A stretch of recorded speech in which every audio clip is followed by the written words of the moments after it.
कहा जाता है, जो व्यक्ति दिवाली की असली कथा श्रद्धा और भक्ति के साथ सुनता है, उसके जीवन से अंधकार मिट जाता है और उसके धन, यश और सुख में वृद्धि होती है।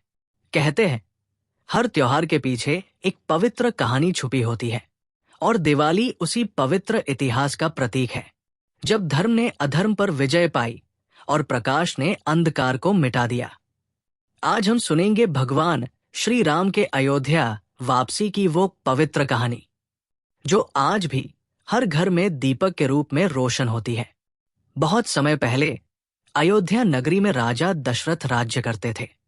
उनका राज्य समृद्ध, न्यायप्रिय और शांतिपूर्ण था। प्रजाजन अपने राजा से बहुत प्रेम करते थे, क्योंकि दशरथ सिर्फ राजा नहीं, एक आदर्श पिता और दयालु मनुष्य भी थे। उनका व्यवहार हर किसी के लिए प्रेरणा का स्रोत था। राज्य के प्रत्येक कोने में वे लोगों की समस्याएं सुनते और उनका समाधान करते। उनकी दयालुता और न्यायप्रियता के कारण अयोध्या के लोग उन्हें अपने पिता समान मानते थे। राजा दशरथ के दरबार में हमेशा ज्ञान, नीति और धर्म की बातें होती।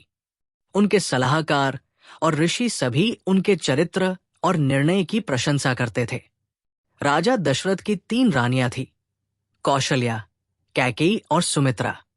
सभी के हृदय में एक ही इच्छा थी, एक संतान का जन्म हो जो राज्य को और उन्नति दे। कई वर्षों तक उन्हें संतान नहीं हुई।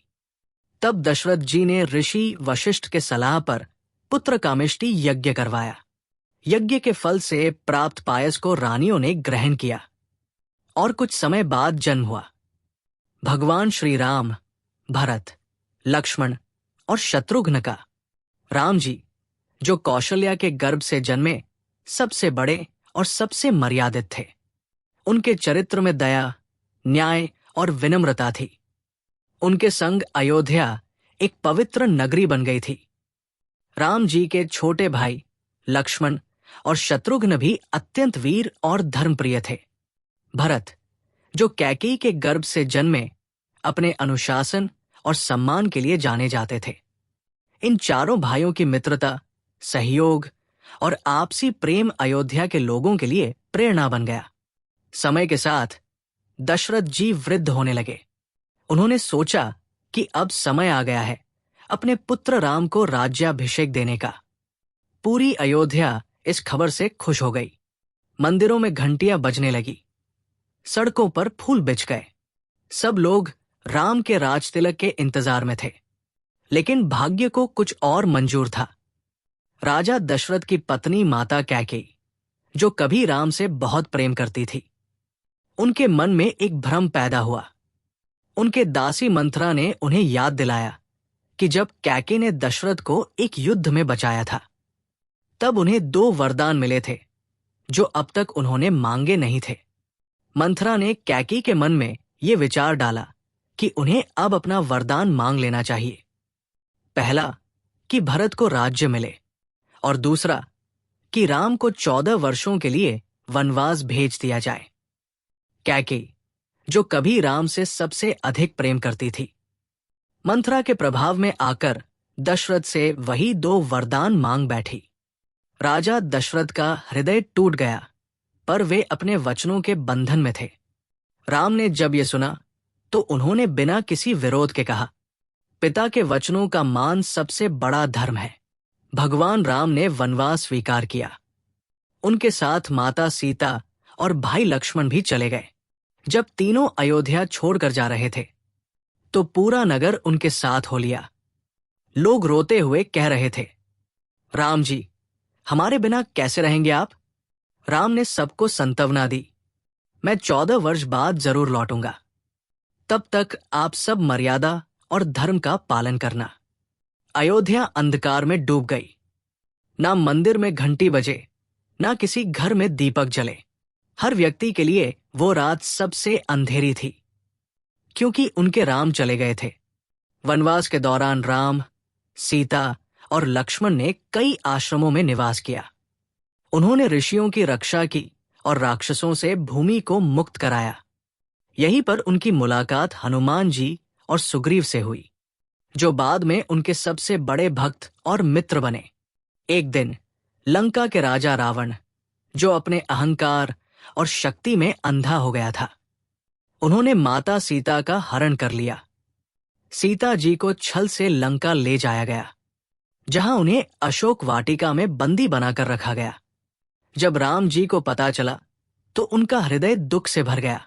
उन्होंने हनुमान जी और वानर सेना के साथ लंका जाने का संकल्प लिया। हनुमान जी ने समुद्र पार करके लंका पहुंचकर सीता जी तक राम का संदेश पहुंचाया और उन्हें आश्वासन दिया, माता, राम जी आपको जरूर वापस ले जाएंगे। राम और रावण के बीच युद्ध हुआ।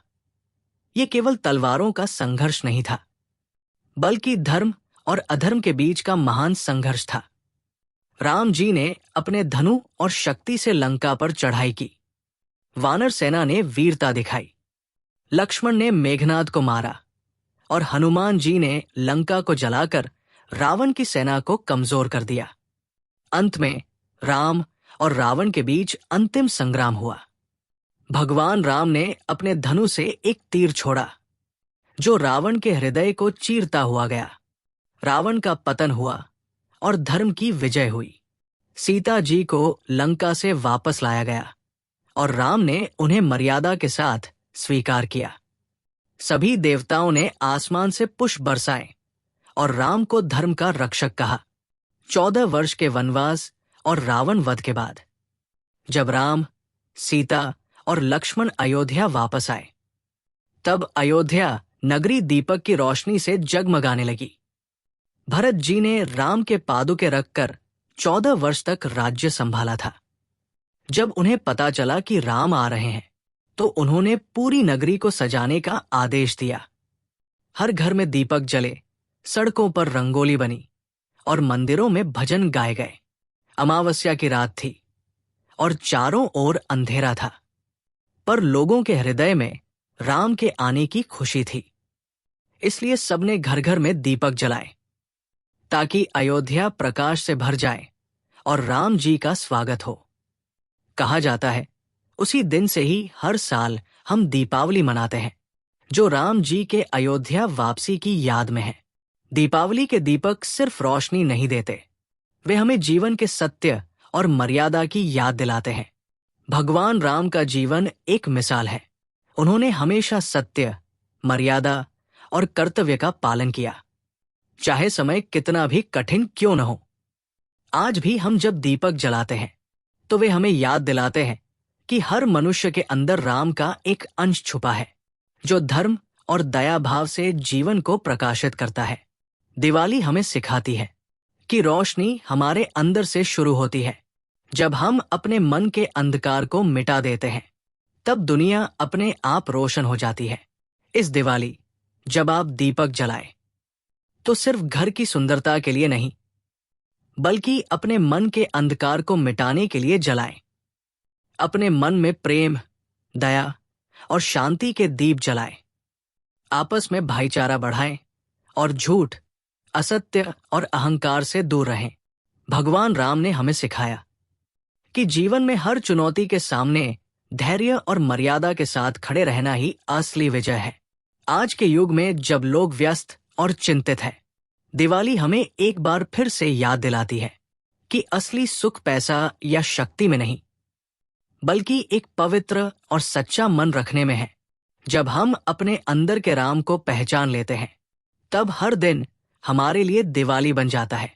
दीपक सिर्फ प्रकाश नहीं, बल्कि जीवन में नैतिकता, प्रेम और सत्य के प्रतीक है। जैसे राम जी ने हमें सिखाया, हर कठिनाई और अंधकार के बीच धैर्य और धर्म से जीत पाना ही सच्ची सफलता है। इस दिवाली अपने घर और अपने मन को रोशन करें, अपने आसपास प्रेम और शांति फैलाएं। आइए हम सब मिलकर इस त्योहार को केवल उत्सव नहीं, बल्कि जीवन के मूल्य सीखने का अवसर बनाएं। हे भगवान श्री राम, आपका प्रकाश हमारे हृदय में सदा जलता रहे। आपकी मर्यादा हमारे जीवन का नियम बने और आपका प्रेम हमें सबके प्रति दया और शांति का पाठ दे। जय श्री राम, जय सिया राम। शुभ दीपावली।